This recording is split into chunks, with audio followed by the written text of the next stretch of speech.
let's begin the meditation. And I hope you know, hope you notice that I never have a plan for meditation. It's not that I know what I'm going to say now. Meditation is to surrender to truth, to not avoid what is already here. So that is how I guide. So sit back and relax, and I'm going to just guide us towards not avoiding truth for a while. So find a comfortable position. If you feel like, close your eyes. If you don't, you don't. And then we can begin to see what is true. So the first thing we do to find out what is true, to surrender to truth, we stop creating other stuff. We stop imagining worlds. We stop imagining future or past. We just don't waste our time on creativity right now. We don't spend any energy, any time on creating worlds and realms with our mind.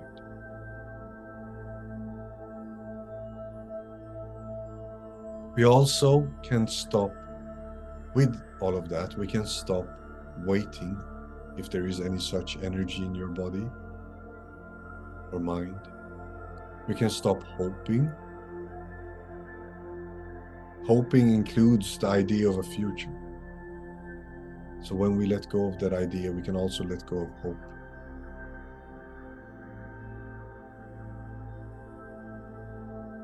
It's not that hope is not a nice human trait. It's just that when we want to surrender to truth, we don't need hope.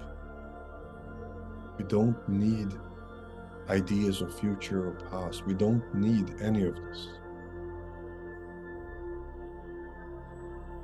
And we don't need narration in our head. You don't need to be interested or to listen to the voice in your head saying stuff. Let it do that.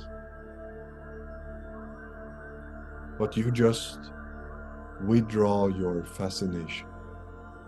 You're not interested in the radio in your head during this meditation.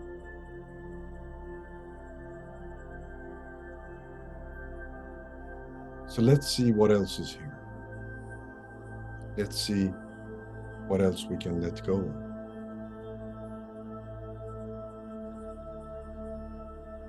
Maybe there is a sense of control present in your experience.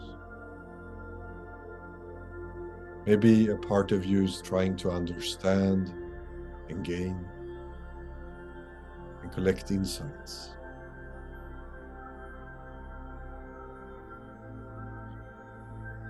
That too is a useful human aspect, but to surrender to truth, we don't need that. So for now, let go of control. Let go of understanding,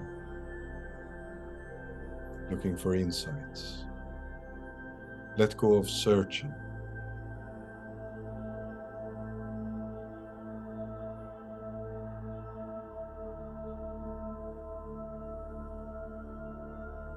And let us see what's left.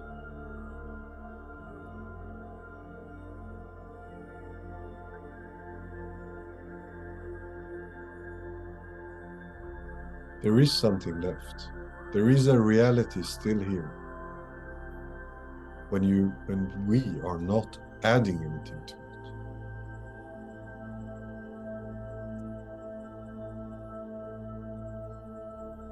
It is almost like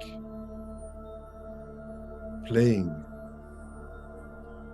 with toys making a story about them, playing around in an imaginary world. And then suddenly, you snap out of that game and you see the toys for what they are. And you see the surrounding for what it is really, what is its actual nature. And the same thing here. When you stop pouring all your energy and attention and belief into what your mind is saying and doing, there is a reality still here. The underlying reality is here.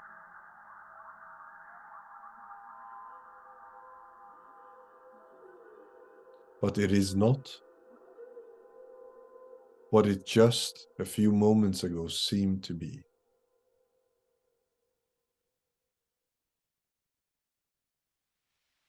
The underlying reality is some vision, some colors and shapes,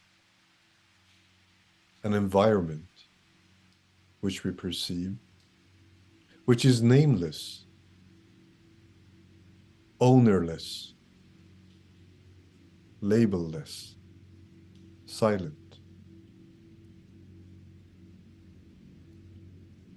The environment itself does not proclaim to have a purpose or going anywhere.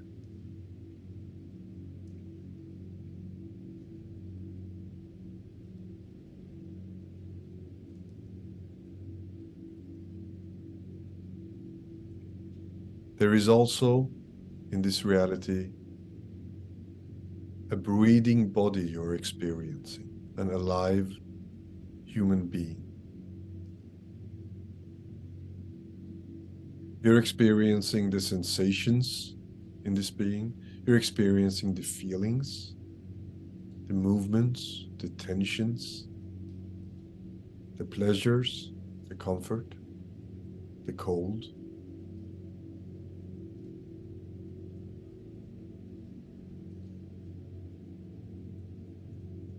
All this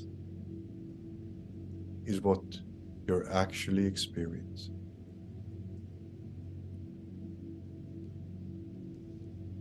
Once more, I quote my favorite quote: reality is that which, when you stop believing in it, does not go away. So if you stop believing in anything, you just stop, that which remains is reality. You believe in no names, no religion, no science, no matter, no philosophy. You let go of everything, totally silent. Something remains. You forget all language. Something remains. You forget your name, your history, your memories. Something remains. This is reality.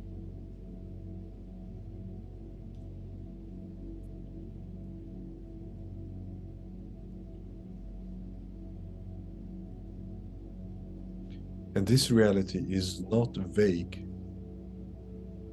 is not mysterious, in the sense that it is hiding something. It is very clear. The smell is exactly the smell it is. The taste is the taste. The vision is exactly what it is. The feelings are clear. This reality is very clear, very direct, very raw.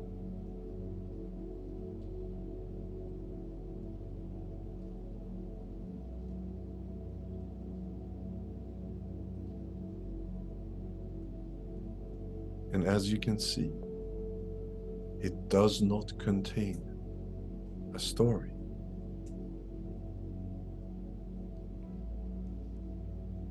That's why each person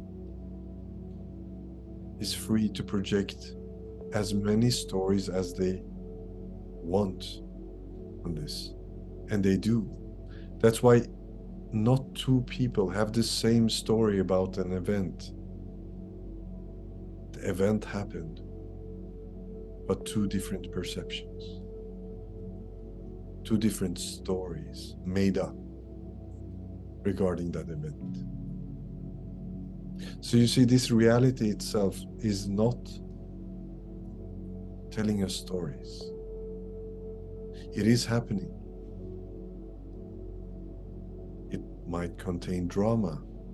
It contains big feelings, big events, intensity. But it does not tell us a story.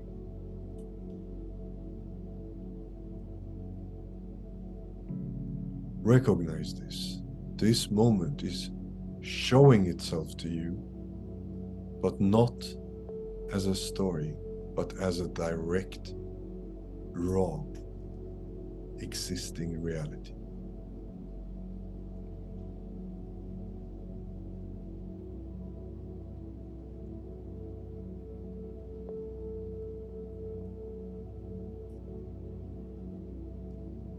And then you can, your mind can, project any story onto it. And whatever you project will define your experience. If you project, I am this and this person sitting on a meditation class and doing that, you will feel affected by that story. If you tell yourself another story, you will feel different.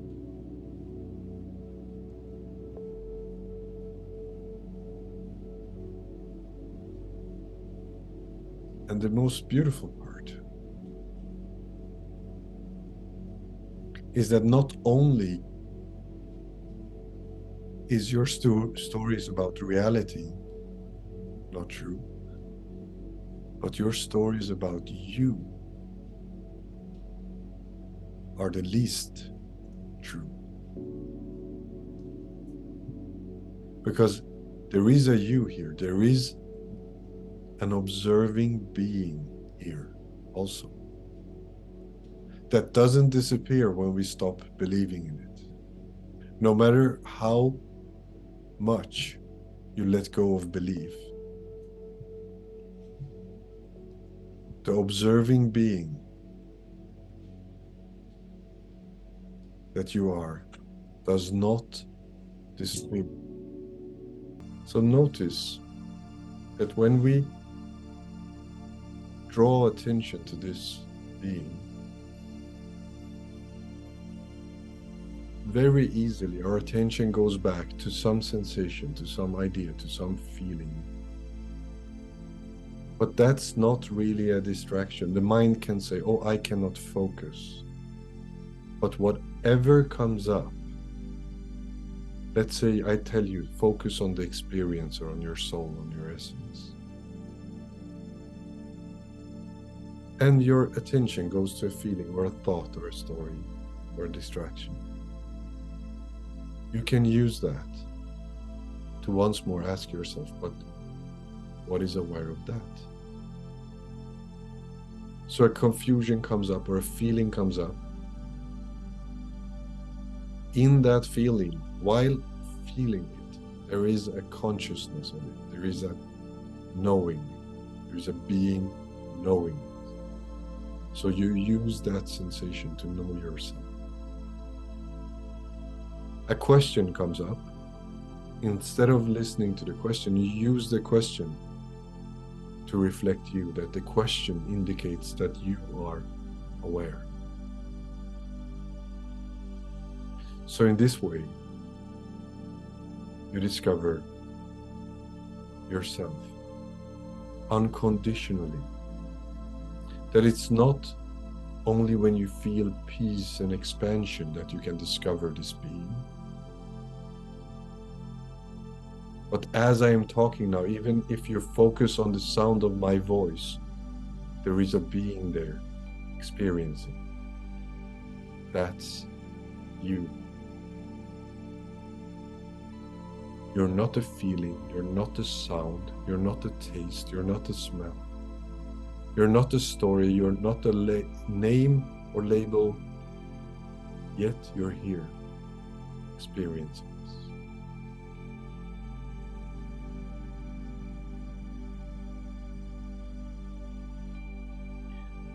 Now, it is you I want to talk about. And it is you I want to talk to. You are the only one here that is real, that is not a story.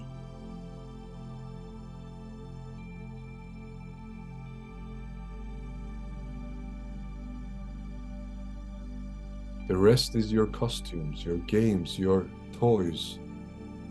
I love them too. But this session is here to point you out that if you forget about yourself as this being,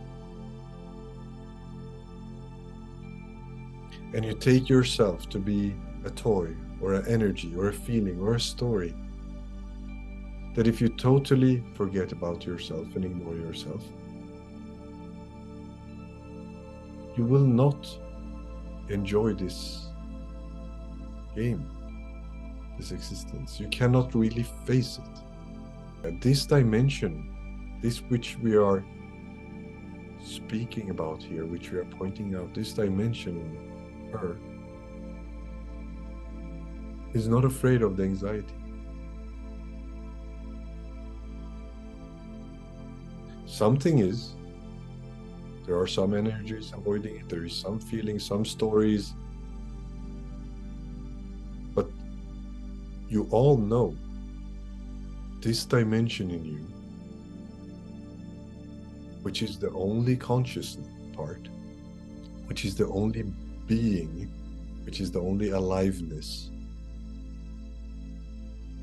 is not afraid of life.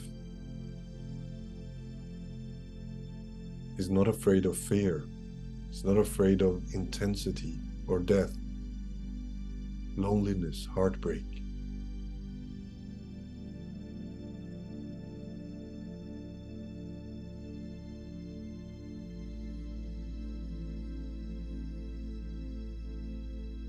So it is here we turn around, we discover this, we recognize our own self,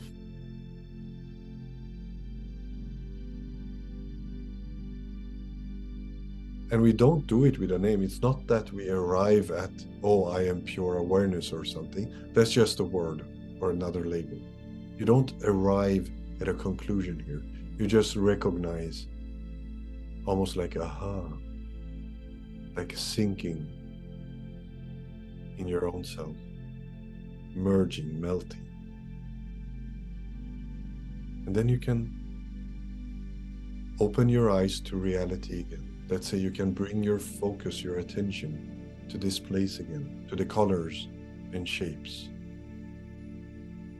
to the raw reality that you're experiencing. It's still here. But the perspective is different.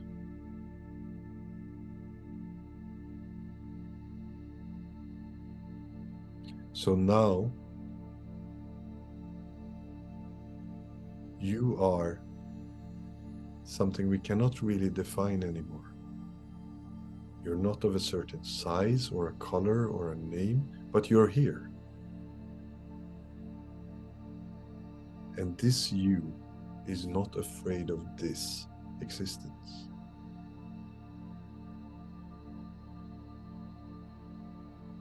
Doesn't have to avoid certain chapters. Doesn't have to avoid certain parts, colors, temperatures.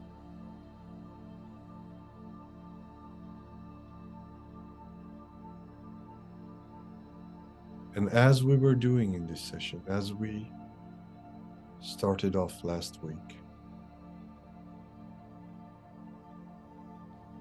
I want to bring up once again the topic of commitment.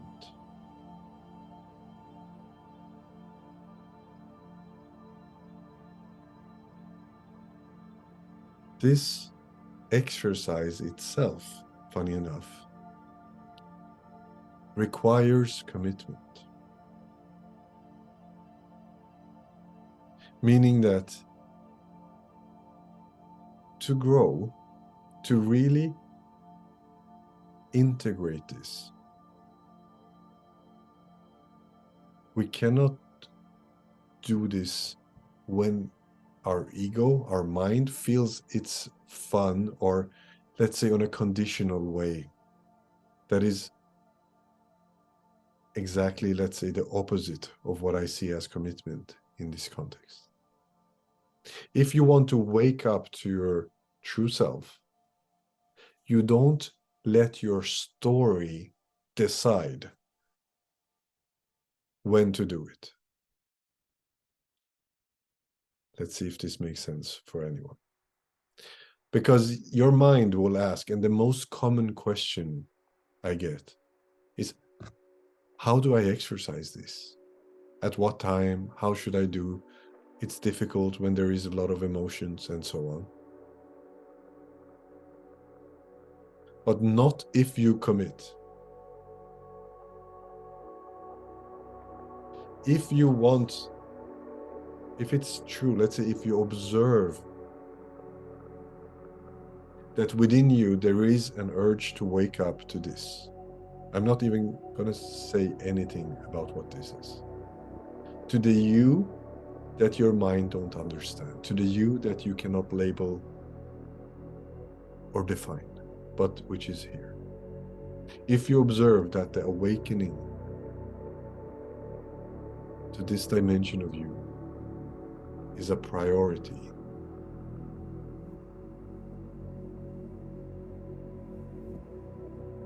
there is no practice needed, really. There is like a snowball starting to roll, and you will see it's unfolding. And we just stay committed.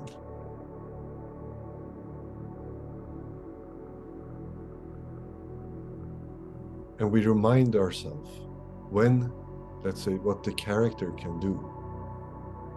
That when the distractions come, what the character can do, we as persons can remind ourselves of our commitment. I would say that is helpful.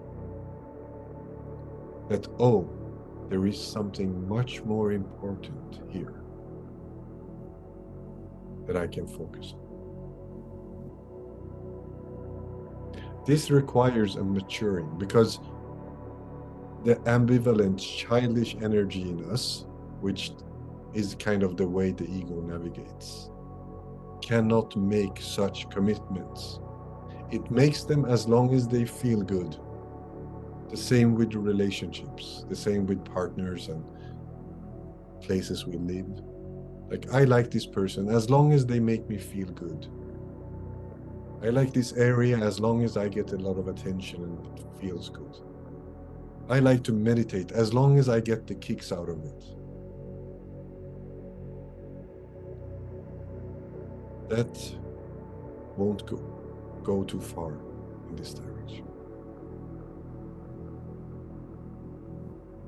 But the beauty is that if you observe, there is a true movement towards this discovery. Staying committed to it is so sweet. It blesses every moment. And now, lately, I understand that my guru also said so, Muji in this case, that the more you do, the more you discover your truth, the more you remove the hypnosis of the false self, the sweeter this becomes. It is no longer, for me, it is not at all seen as a practice. When I discovered I was afraid of paper cuts, you would see a huge smile on my face when I realized, oh, I can, another beautiful part of my life to really deeply discover for my truth. When I experience some confusion with my girlfriend, when something difficult happens with my children, it is not like, oh, I need to practice like it's homework. It is, wow, another beautiful aspect of life, or difficult aspect of life, to look at clearly from my truth, which is not mine, from truth.